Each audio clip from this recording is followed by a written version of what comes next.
Derechos al Oído, un podcast de la Procuraduría General de la Nación y el Instituto de Estudios del Ministerio Público, donde podrás conocer qué está haciendo el Ministerio Público por tus derechos. Bienvenidos. Bienvenidos a un nuevo episodio de Derechos al Oído, un podcast del Instituto de Estudios del Ministerio Público. Vamos a abordar un muy importante tema, que es la contratación estatal y sus riesgos.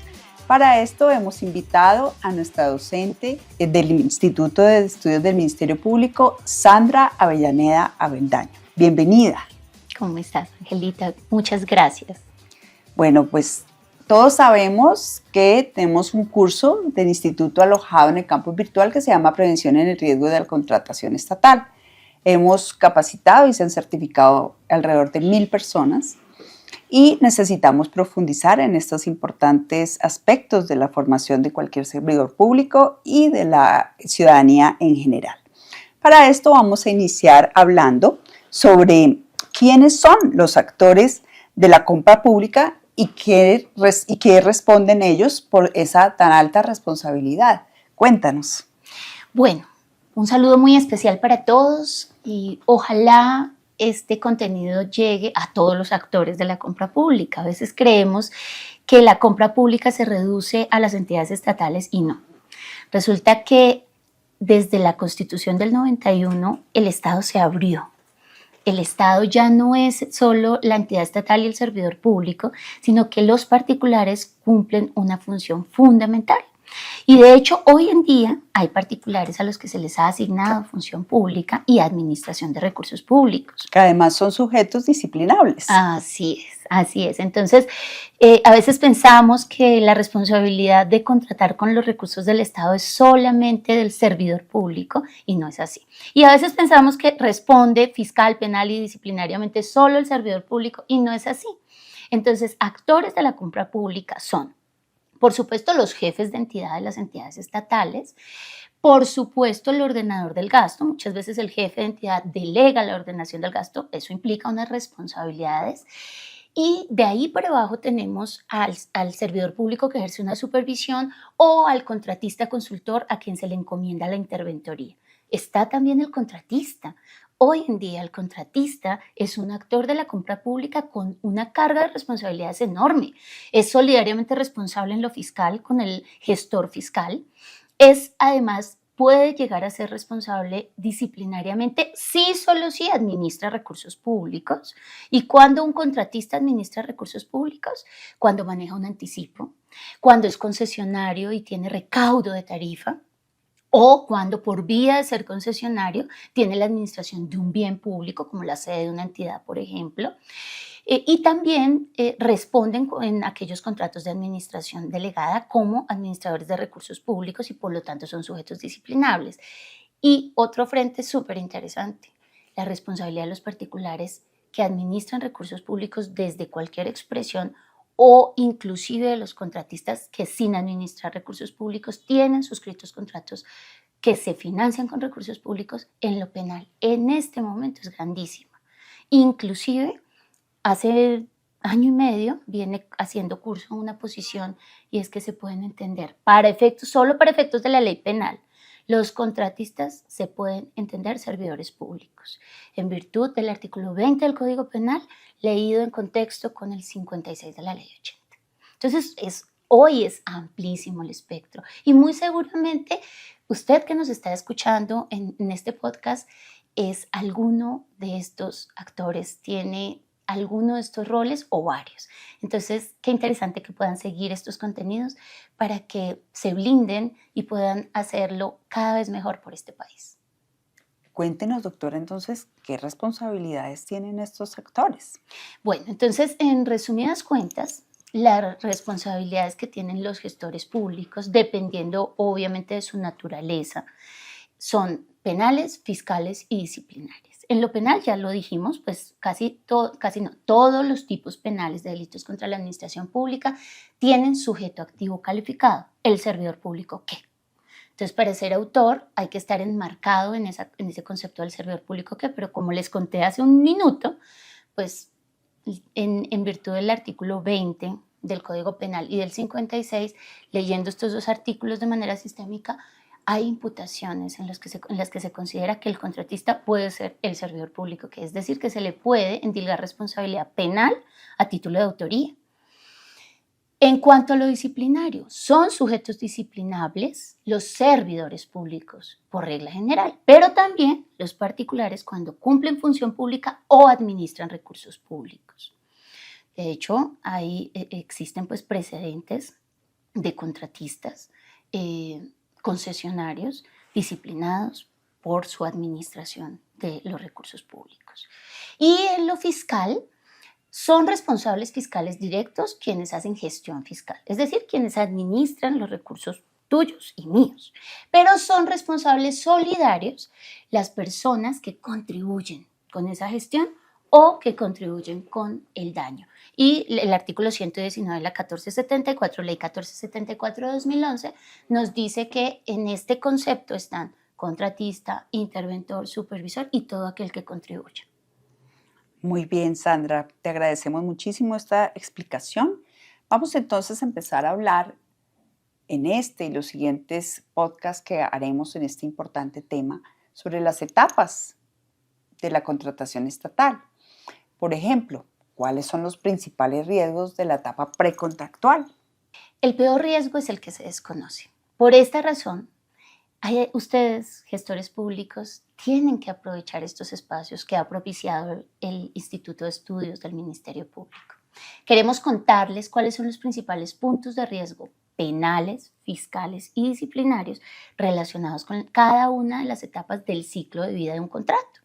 Todas las etapas que se tienen que surtir a la luz de la ley para poder desarrollar un contrato estatal. Y vamos a empezar entonces con los riesgos de la etapa precontractual. Acabo de escuchar en una conferencia a alguien decir que podemos tener contratos perfectos y gastos imperfectos.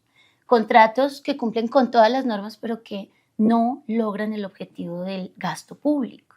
Eso es gravísimo, porque acá no se trata solo de formalmente cumplir la norma. Se trata de tener un enfoque hacia los resultados, hacia la satisfacción de las necesidades que están detrás de la contratación. Esto lo conectamos con los riesgos de la etapa precontractual. Colombia, en gerencia de proyectos, tiene mucho que aprender. Y uno de los parámetros de la gerencia de proyectos indica que se deben invertir recursos y tiempo, mayores recursos y tiempo en la etapa de planeación que en la de ejecución. Y en Colombia hacemos todo lo contrario. Lamentablemente, porque la planeación, la preinversión no genera réditos mediáticos, ¿cierto? No, pues qué logro, recibimos los estudios y diseños, eso no conecta mucho con los réditos mediáticos, pero sí que va a conectar con el futuro de esa inversión. Entonces, los principales riesgos que hay relacionados con la etapa precontractual son, primero, que muchísimos contratos se suscriben sin que medien los estudios, diseños y análisis necesarios para tener clara la viabilidad de ese contrato. Y empiezan las ejecuciones y en las primeras de cambio, en los contratos de obra, por ejemplo, en lo que se llama localización y replanteo, pues contratista de obra e interventor de obra detectan que el contrato no se puede hacer. Pero ¿por qué no nos vamos un poquito más atrás, doctora Sandra? Porque esto no puede ser producto de la improvisación o de la arbitrariedad. ¿Qué hay antes de ese principio de planeación que todo lo deben cumplir? ¿A qué obedece?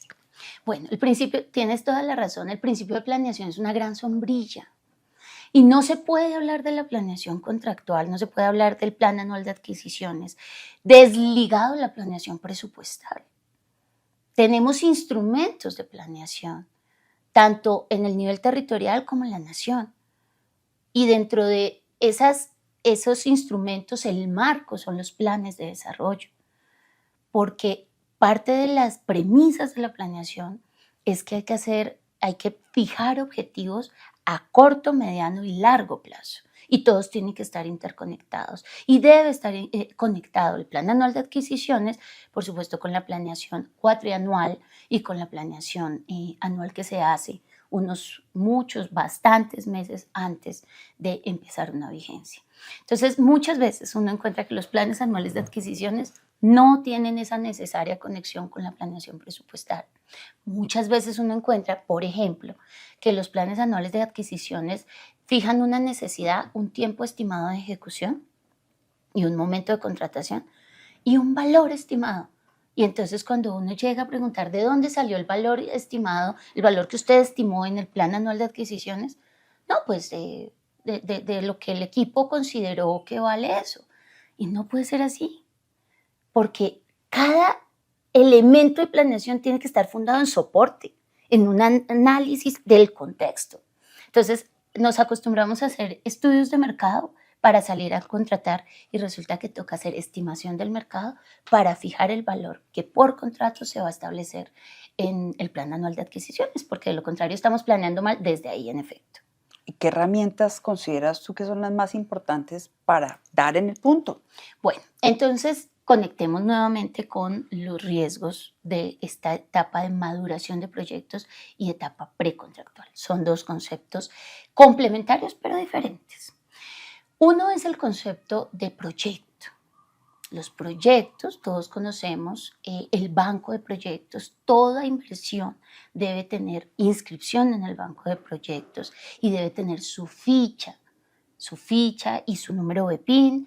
Y en esa identificación del proyecto, de esa identificación se derivan unos contratos. Un mismo proyecto, un proyecto puede tener, y de hecho tiene varios contratos. Entonces, la maduración del proyecto tiene que estar conectado con la necesidad.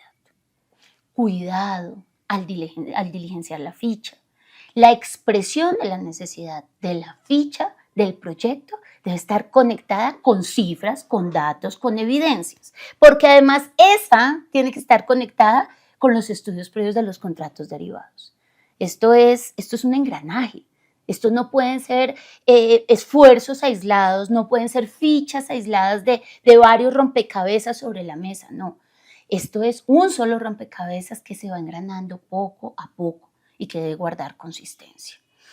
Entonces, en relación con los estudios y documentos previos, ya conectándonos con los riesgos de la etapa precontractual, dijimos, primer riesgo, no tener estudios y diseños. En muchas ocasiones ocurre. Segundo riesgo, parecido pero no igual al primero, tener estudios y diseños. De hecho, el municipio viene acá al Ministerio X o a la entidad X que financia esos proyectos, obtiene recursos de apoyo financiero presentando un proyecto. Y muchas veces ocurre que esos proyectos no son objeto, no fueron elaborados por un consultor, no son objeto de un contrato de consultoría, sino que los elaboró alguien, no se sabe quién. Y si esos estudios y diseños se construyen y la infraestructura que se construyó colapsa, ¿quién va a responder? Entonces, el segundo riesgo es que ustedes tengan estudios y diseños que no son producto de un contrato de consultoría. ¿Por qué? Porque no sabemos quién es el consultor que debe responder y porque además no vamos a tener pólizas de calidad de esos estudios y diseños que amparen cualquier riesgo futuro. Entonces vamos por el segundo riesgo de la etapa precontractual. Tercer riesgo, y para nosotros en el estudio que llevamos de fallos de responsabilidad fiscal de los últimos 5 años, el top 1, contratos sin estudio de mercado, que generan y que propician sobrecostos. Entonces, es terrible que no tengan estudio de mercado. Acabamos de hacer un análisis con varios contratos de regalías. Y lo primero que verificamos fue, ¿tienen o no tienen estudio de mercado? El 52% de los contratos que estudiamos no tenían estudio de mercado. Del 48% restante, la mitad tenían un estudio de mercado precario, sin soportes. Es decir, que un porcentaje bajito, muy bajito, de 24% tenían estudio de mercado suficiente, soportado. Entonces recordemos que Colombia Compra tiene una guía de análisis del sector y estudio de mercado. Tomémosla, usemos las herramientas que nos dan las entidades estatales, las autoridades sobre cada una de las materias. Ese es el tercer riesgo. Cuarto riesgo, los pliegos de condiciones. En los pliegos de condiciones muchas veces permitimos al contratista que nos presente sus planteamientos en la propuesta económica y no le ponemos techo. Y en los contratos a precios unitarios eso es terrible, porque muchas veces hemos identificado que los contratistas inflan ciertos ítems, los más representativos. Y eso significa, en un contrato a precios unitarios, eso significa que tenemos sobrecostos, no en todo el contrato, sino por algunos ítems. Tuvimos estudiado un caso de unos hidrantes. Los hidrantes son como esos volardos que hay en la calle y que están conectados con el sistema de acueducto de la ciudad o de los municipios. Pues bien, los hidrantes cuestan 1.800.000 en el mercado aproximadamente. Y acá fueron ofertados por el oferente, luego contratista, a 20 millones de pesos. No. Y entonces inflan unos ítems, llevan a 100 o a 1.000 pesos otros, balancean y nunca se pasan del presupuesto oficial. Entonces, cuarto riesgo, cuidado con los pliegos. Cuando se trata de precios unitarios es necesario poner techos para que esto no ocurra. Quinto riesgo, precisamente la matriz de riesgos. Elaboradas las matrices de riesgos cortando y pegando. Y resulta que no. La matriz de riesgos es como la huella digital. Es única. Cada contrato tiene una matriz de riesgos. Debe ser analizado. Y a veces las matrices de riesgos se hacen como parte de una costura. Pero yo siempre digo, qué importante es la costura. ¿Cómo estaríamos si nuestro vestido, nuestro pantalón no tuviera costura? Terrible, desprovistos. Así quedan los gestores públicos que cortan y pegan las matrices de riesgos. Y por último, las garantías. Las garantías son su amparo, son su medida de debida diligencia. Es una expresión concreta de su diligencia para proteger lo público. Hay que atender lo que dice el decreto 1082 para quienes contratan en derecho público de los mínimos en cuanto a cobertura y vigencia. Pero acuérdense que esos son mínimos. Hay contratos que ameritan una mayor vigencia o una mayor cobertura y tengan en cuenta que la garantía única de cumplimiento, específicamente el amparo postcontractual, es decir, el de calidad, debe guardar coherencia con la garantía legal, que es la garantía propia de los servicios e insumos. Entonces, esas dos, garantía única de cumplimiento, que es la póliza que se le pide al contratista, con la garantía legal, que es la natural que tienen los servicios y los insumos, deben decir lo mismo. Ojo con eso, porque en la gran mayoría no coinciden. Esos son los riesgos de la etapa precontractual. Muchísimas gracias, Sandra. Escuchemos derechos al oído para que hagamos las cosas como debe ser. Derechos al Oído, un podcast de la Procuraduría General de la Nación y el Instituto de Estudios del Ministerio Público, donde podrás conocer qué está haciendo el Ministerio Público por tus derechos.